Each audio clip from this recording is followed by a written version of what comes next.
Once upon a time, in the ancient city of Athens, there lived a man named Marcus. He was not rich, nor was he poor. He had enough to live a simple life, yet he was never satisfied. Marcus always wanted more. More money, more comfort, more admiration from others. Every day he chased after these desires, believing they would bring him happiness.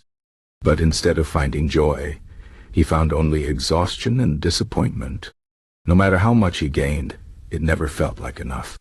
One evening, while walking through the marketplace, Marcus noticed an old man sitting quietly under a tree. The man had a peaceful expression, as if he carried no burdens at all. Curious, Marcus approached him and asked, "How is it that you seem so content? I have been chasing after everything I desire, yet I still feel empty. What is your secret?" The old man smiled and replied, "The secret is not in gaining more, but in wanting less. Desire is the root of suffering. The more you crave, the more you suffer." Marcus was confused. But how can wanting things be bad? Desire is what drives us forward. The old man shook his head. Not all desires are bad, but when they control you, they become chains. Think about it. When you want something you do not have, you suffer because you lack it. When you get it, you fear losing it, and that too is suffering. And if you lose it, your pain is even greater. This is the cycle of desire. Marcus sat down beside him, listening intently. The old man continued, "The Stoics, the philosophers who teach the art of living wisely, understood this well.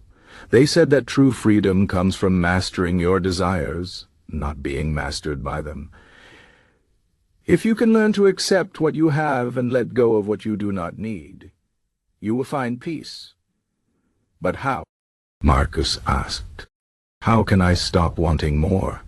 "Begin by asking yourself why you want these things," the old man said. "Is it because you truly need them? Or is it because society tells you they are important? Often, we chase after things not for their real value, but because we fear being seen as lacking. We compare ourselves to others and feel we must have what they have. But this is a path without end.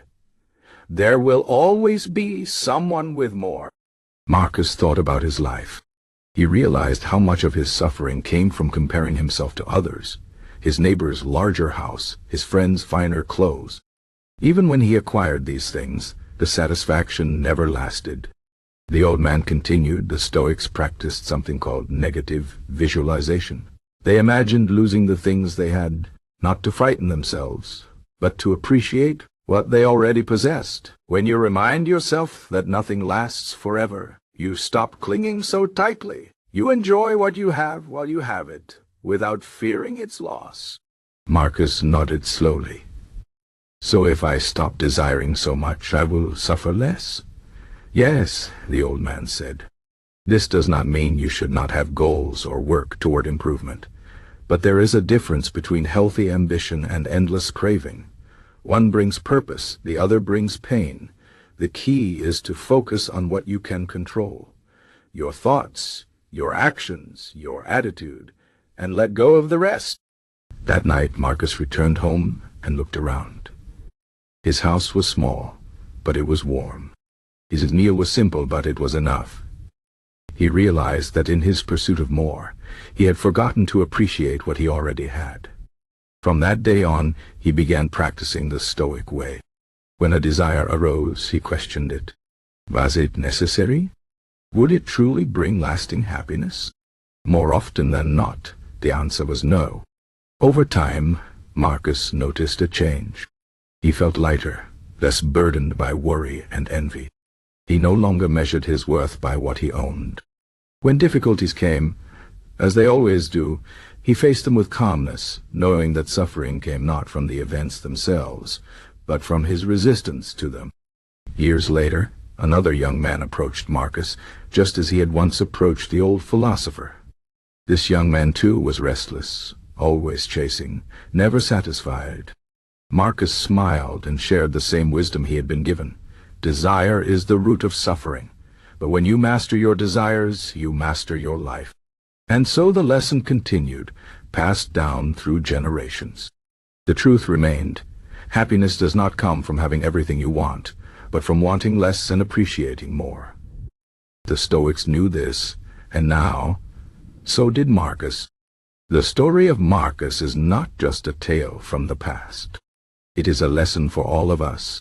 In a world that constantly tells us to want more, the real challenge is to find contentment in what we already have. Desire will always whisper in our ears, promising happiness if only we obtain this or that. But the more we listen, the further peace seems to drift away. Ask yourself, how much of your suffering comes from wanting what you do not have? How often do you trade your present peace for future satisfaction, only to find that satisfaction fleeting? The Stoic answer is simple but not easy. Examine your desires, keep only those that serve your true good, and let the rest go. This is the path to inner strength. This is the way of the Stoic. And it begins with understanding that desire, unchecked, is the root of suffering. But when mastered, it becomes the key to freedom. The choice is yours. Will you let your desires control you, or will you take control of them? The answer will shape not just your days, but your entire life.